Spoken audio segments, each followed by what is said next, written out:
The television studio lights seemed to intensify as Mark Levin's face turned a shade of crimson that the cameras struggled to properly capture. His finger jabbed toward the screen where Representative Jasmine Crockett appeared via remote feed, her expression remarkably composed despite the verbal onslaught directed her way. "That is an outrageous statement," Levin shouted, his voice reaching a pitch that caused the sound engineer to frantically adjust levels. "You're telling the American people that the Constitution doesn't matter? That we should just ignore 200 years of legal precedent?" The host attempted to interject, but Levin continued his tirade, papers rustling as he waved documents in front of the camera. The split screen showed Crockett waiting patiently, not a hint of defensiveness in her posture. When finally given a moment to respond, Crockett smiled slightly and spoke with measured clarity. "Mr. Levin, I'm a constitutional attorney. If you'd actually listened to what I said rather than what you wanted to hear, you'd know I was defending the document you claim to revere. The difference is, I've read it completely, including the parts you seem to conveniently ignore." Within minutes, that exchange would spread across social media like wildfire, garnering millions of views and reshaping the national conversation about constitutional interpretation in ways no one could have anticipated. If you've ever wondered what happens when performative outrage meets genuine expertise, you're about to witness one of the most significant confrontations in recent political discourse. Hit the subscribe button right now so you don't miss our follow-up analysis of the legal principles at stake in this remarkable exchange. Mark Levin had built his reputation over decades as a conservative media firebrand. A former chief of staff to Attorney General Edwin Meese during the Reagan administration, Levin had transformed himself into a radio personality and television host known for his emphatic defense of originalist constitutional interpretation. His passionate, critics would say theatrical, style had earned him a devoted following among conservatives who appreciated his unyielding stance and confrontational approach. At 67, Levin had become a fixture in the conservative media ecosystem.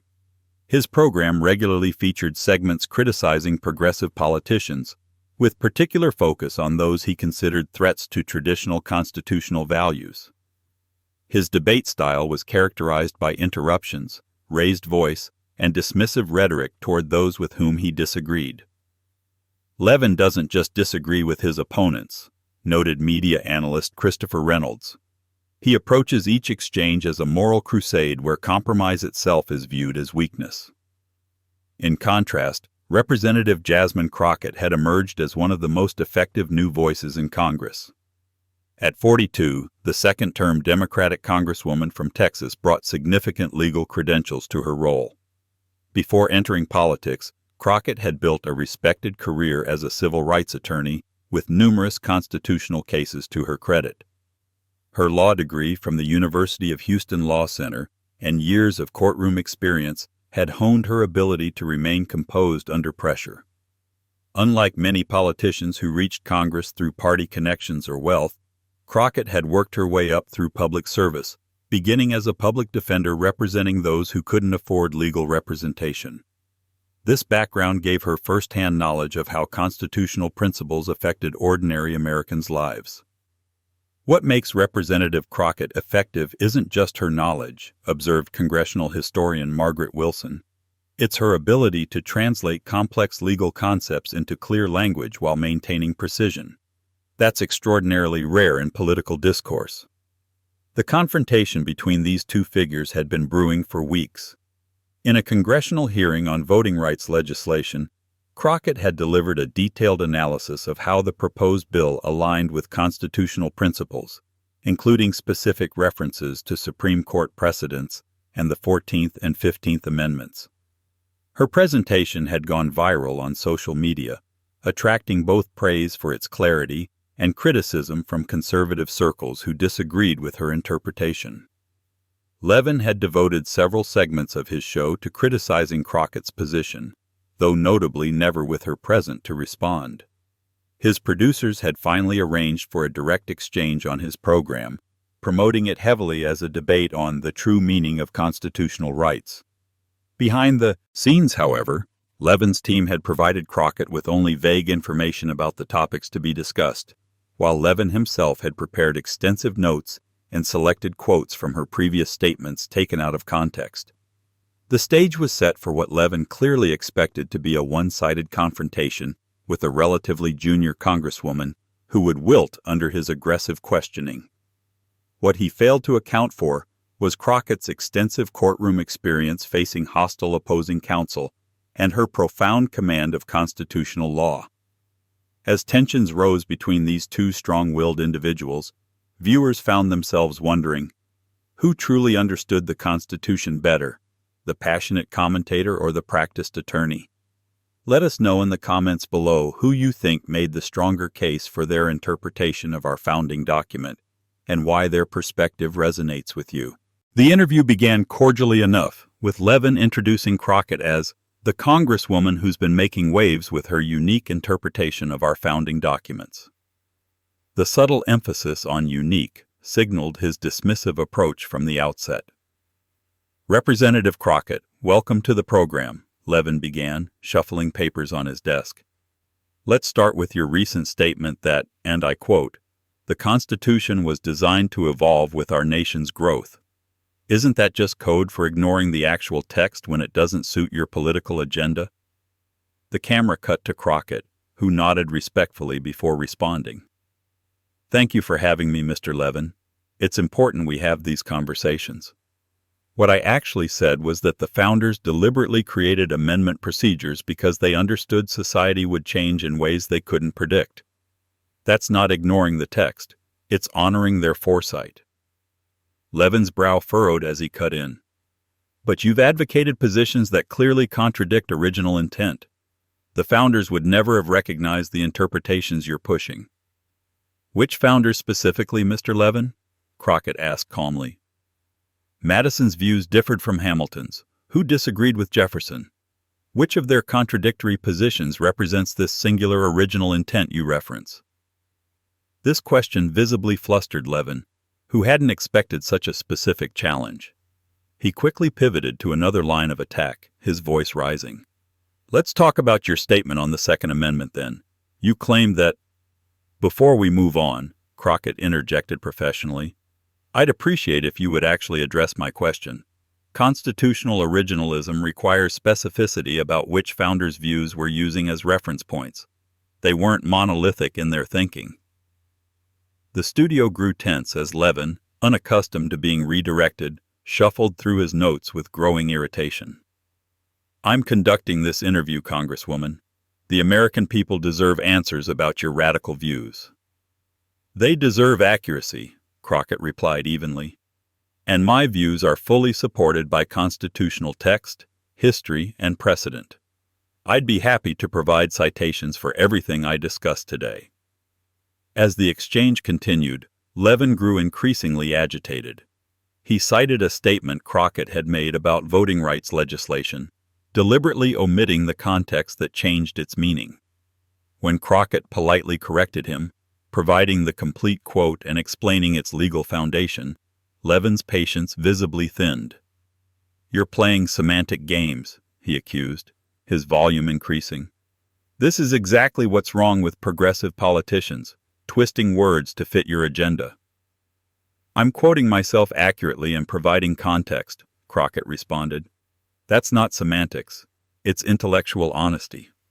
The confrontation reached its boiling point when discussing a recent Supreme Court decision. Levin had prepared what he clearly thought would be a gotcha moment, presenting a partial quote from an interview Crockett had given after the ruling. You said this decision threatens the constitutional framework of our republic. That's fear-mongering at its worst. Levin's voice had escalated to a near shout. Crockett remained composed as she responded, I did say that, and I stand by it. But you've omitted the substantive legal analysis I provided immediately after that statement. Without waiting for permission, she continued, I specifically cited Justice Harlan's dissent in Plessy v. Ferguson, which was later vindicated in Brown v. Board of Education, to demonstrate that today's dissenting opinions often become tomorrow's constitutional consensus. That's not fear-mongering. It's how our constitutional system has always worked. Levin, clearly frustrated by her command of constitutional history, interrupted repeatedly, his voice growing louder with each exchange. The split screen showed the stark contrast between his reddening face and emphatic gestures versus Crockett's composed demeanor. "That is absolutely ridiculous," Levin finally shouted, papers now scattered across his desk. "You're telling the American people that the Constitution doesn't matter? That we should just ignore 200 years of legal precedent?" This was the moment when Crockett delivered her now famous response, her voice neither raised nor defensive. "Mr. Levin, I'm a constitutional attorney. If you'd actually listened to what I said rather than what you wanted to hear, you'd know I was defending the document you claim to revere. The difference is, I've read it completely, including the parts you seem to conveniently ignore." Before Levin could respond, Crockett continued with precision that reflected her courtroom experience. Article 5 provides for amendments. The 9th Amendment acknowledges rights not enumerated.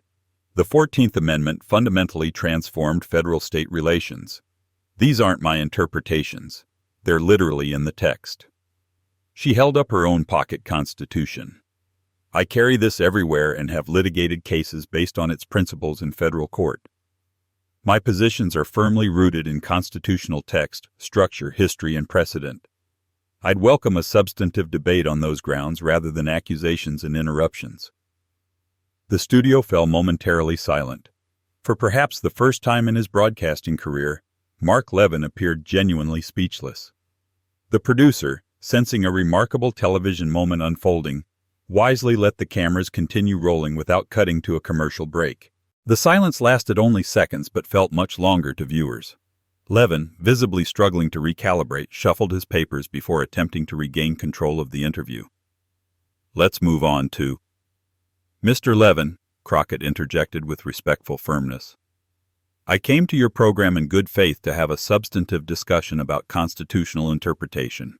Thus far, you've misquoted me, interrupted repeatedly, and substituted volume for substance. The American people deserve better than this." The producer's voice came through Levin's earpiece, audible to viewers at home. "Let her speak, Mark. Ratings are spiking." It was a telling moment that revealed the conflict between entertainment value and substantive debate in political media. Levin, a media veteran who understood ratings despite his current frustration, nodded curtly. "Fine. Make your point, Congresswoman." What followed was something rare in modern political discourse. 4 uninterrupted minutes of clear, substantive constitutional analysis. Drawing on her legal background, Crockett outlined a vision of constitutional interpretation that respected the document's text while acknowledging its application to modern circumstances the founders could never have envisioned. The Constitution's genius lies not in freezing us in 1789, but in creating a framework adaptable enough to guide a changing nation while preserving fundamental principles, she explained, citing specific examples from constitutional history where seemingly settled interpretations evolved through legitimate legal processes. As she spoke, the program's social media accounts lit up. Viewers from across the political spectrum commented on the unusual spectacle of seeing genuine constitutional expertise displayed without theatrics.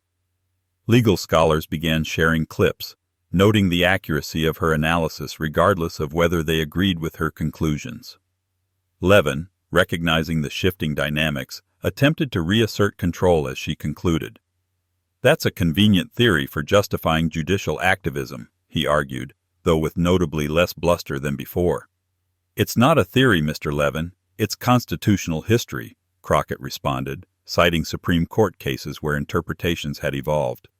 From Plessy to Brown, from Bowers to Lawrence, from Baker to Obergefell, the Constitution didn't change.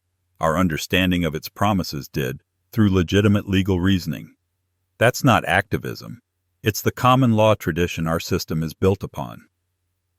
The interview continued with a markedly different tone. Levin, while still disagreeing with Crockett's positions, now engaged with her arguments rather than simply dismissing them. Viewers witnessed something increasingly rare, a substantive debate about constitutional principles between ideological opponents. As the segment approached its conclusion, Levin attempted one final challenge. "Your approach would leave the Constitution meaningless, just whatever judges say it means at any given moment." Crockett shook her head. That misunderstands both my position and how constitutional interpretation actually works. Text matters. History matters. Precedent matters. But originalism that ignores the Constitution's transformative amendments and structural evolution isn't fidelity to the document. It's selective reading. She held up her pocket Constitution again. I take an oath to support and defend the whole Constitution, not just the parts convenient to my political views. That's the true constitutional fidelity we should all aspire to. The segment ended with Levin, uncharacteristically subdued, thanking Crockett for appearing.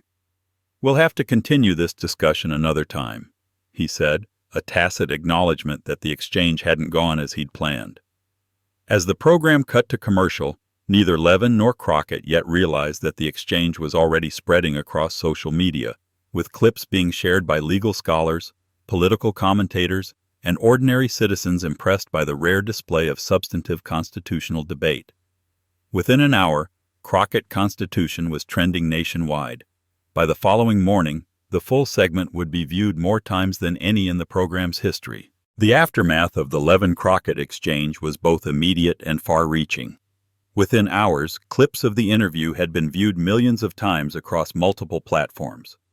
Particularly viral was the contrast between Levin's shouting and Crockett's composed, substantive responses, especially her iconic line about reading the Constitution completely. By morning, the video had been viewed over 12 million times. The hashtag #ReadTheWhole. Constitution began trending, with thousands of Americans posting photos of themselves with pocket constitutions.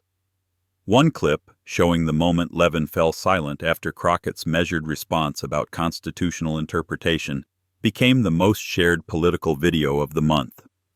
Constitutional law professors began incorporating the exchange into their teaching materials. Harvard law professor James Sutherland told reporters, "Regardless of one's political persuasion, Representative Crockett demonstrated masterful constitutional analysis under pressure. It's a textbook example of how to engage with complex legal concepts in a public forum."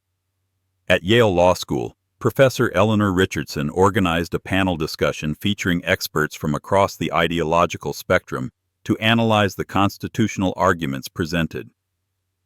What made this exchange extraordinary, Richardson noted, was how it elevated constitutional discourse beyond partisan talking points to engage with the document's text, history, and structure. Representative Crockett showed how constitutional debate can be both accessible and substantive. Media analysts noted the unusual nature of the viral moment. "What's remarkable isn't just that Crockett stood her ground," observed media critic Sophia Washington. "It's that viewers responded so positively to actual substance. This challenges the conventional wisdom that only confrontation and simplistic soundbites resonate with audiences." Washington Post columnist Jonathan Barrett wrote, "In an era where political entertainment often masquerades as serious discourse, the Levin-Crockett exchange revealed a hunger for something more substantive. When given the choice between theatrical outrage and thoughtful analysis, millions of Americans chose the latter." The day following the interview, several conservative legal scholars publicly acknowledged the quality of Crockett's constitutional arguments, even while maintaining disagreement with her conclusions. Former federal judge Michael Harrison wrote in the National Review, "Representative Crockett presented a thoughtful, textually grounded constitutional vision.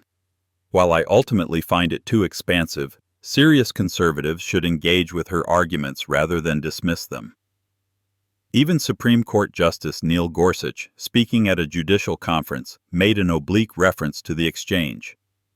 Constitutional discourse benefits when participants demonstrate both knowledge of the text and respect for those with differing interpretations. Recent public debates have highlighted the value of such substantive engagement. For Mark Levin, the fallout was complicated. His initial response was defensive, using his radio program to criticize Crockett's positions further. However, as clips continued circulating and commentary mounted, including from respected conservative legal minds, his tone gradually shifted. 3 days after the interview, he made a noteworthy concession on air. While I fundamentally disagree with Representative Crockett's constitutional framework, I respect her knowledge and preparation. Our exchange demonstrated the importance of substantive debate on these critical issues. This qualified acknowledgment, while not an apology, represented a significant departure from Levin's usual approach to political opponents. His regular listeners noticed the difference, with many calling in to express surprise at his measured response. Behind the scenes, network executives noted a shift in audience metrics. The show's producers received thousands of emails, with an unexpected majority praising the substantive exchange rather than the confrontational approach that had been the program's hallmark. Internal polling showed viewers expressing interest in more segments featuring knowledgeable guests engaged in substantive debate, regardless of political affiliation. This placed Levin at a crossroads. A broadcasting veteran with keen instincts for audience preferences, he recognized a potential evolution in viewer expectations. His executive producer later revealed to Variety magazine, "That exchange changed how we think about booking guests and structuring segments. We discovered our audience responds to substance when it's presented compellingly." For Representative Crockett, the exchange elevated her national profile substantially. Invitations for interviews flooded her office, including from conservative outlets that had previously ignored her. Law schools requested guest lectures on constitutional interpretation. Most significantly, several moderate Republicans in Congress reached out to discuss potential collaboration on Judiciary Committee matters. When asked about the viral exchange during a CNN interview, Crockett emphasized substance over personality.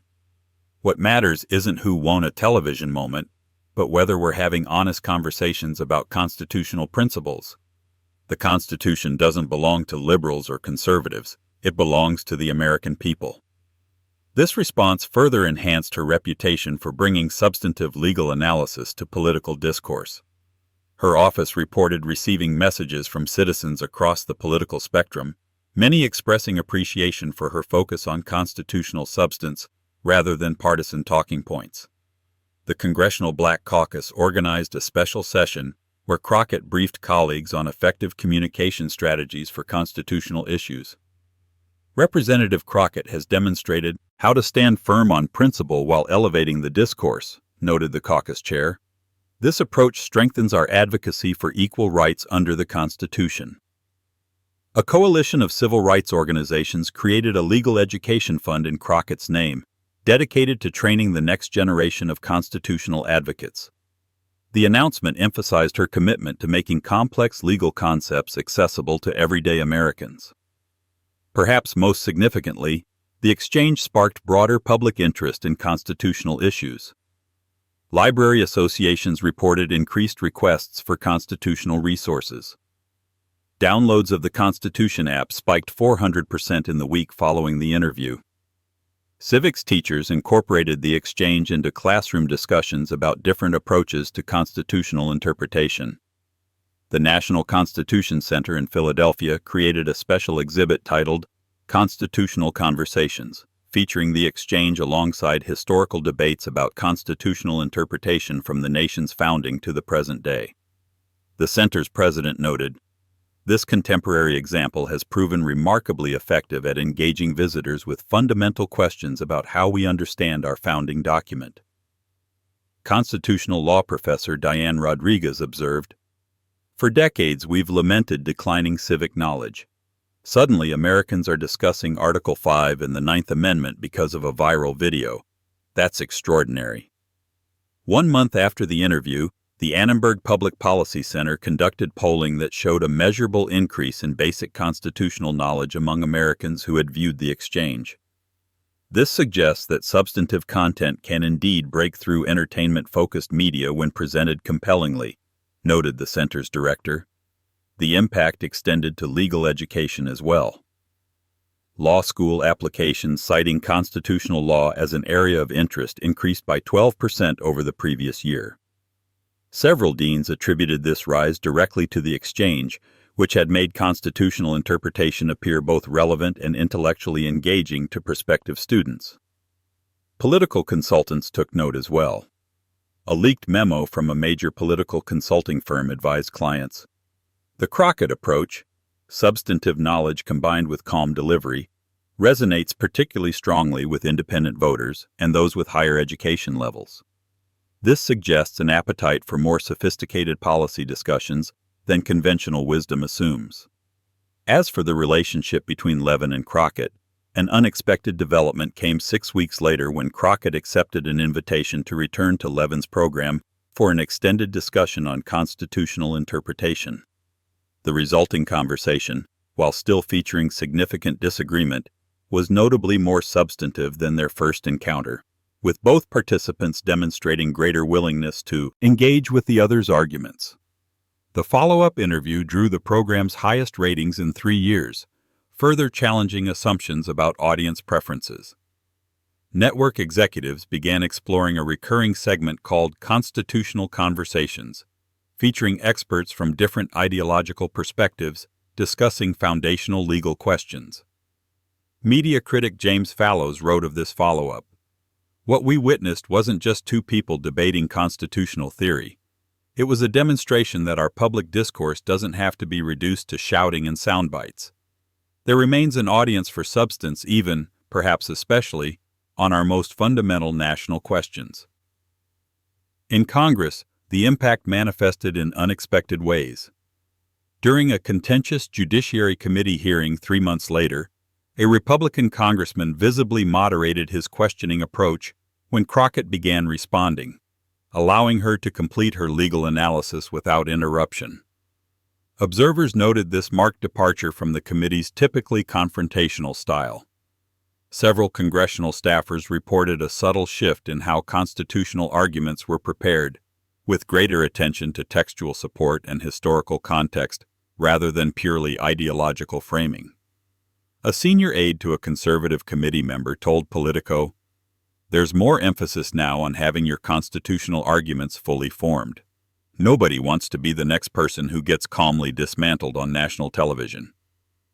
6 months after the exchange, both Crockett and Levin were invited to participate in a special event at Georgetown Law School examining different approaches to constitutional interpretation. Their willingness to share a stage, while maintaining their distinct perspectives, modeled a form of respectful disagreement rarely seen in contemporary political discourse. The legacy of the exchange ultimately transcended both participants. Law schools now regularly use clips to teach both constitutional concepts and effective legal communication. Political communication classes study it as a case where substance unexpectedly triumphed over theatrics in the social media age. C-SPAN created a special series titled Constitutional Dialogues, inspired by the exchange, featuring paired conversations between legal experts with differing interpretive approaches.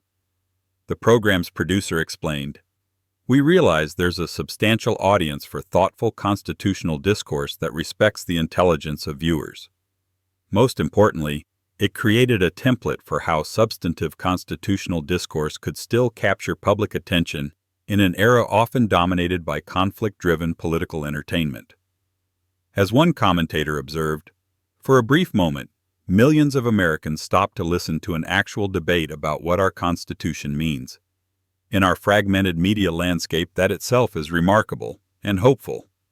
The exchange even inspired a question on the AP government exam, asking students to compare different approaches to constitutional interpretation and evaluate the strengths and limitations of each.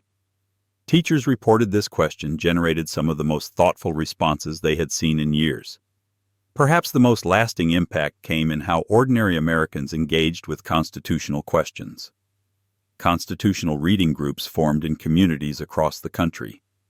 Online forums dedicated to discussing constitutional issues saw membership surge. Public libraries reported wait lists for books on constitutional history and interpretation. As former Solicitor General Theodore Olson observed, "When constitutional debate becomes accessible without being simplified, when it respects the intelligence of citizens without requiring a law degree to understand, it strengthens our democratic foundations. That's the real legacy of this exchange." If you believe in the importance of substantive political dialogue focused on our nation's founding principles, share this video with friends and family who value thoughtful discussion over partisan talking points. The more Americans who engage deeply with our constitutional tradition, the stronger our republic becomes. And don't forget to subscribe for more content that prioritizes substance over sensationalism. Together, we can elevate our national conversation about the document that unites us all as Americans.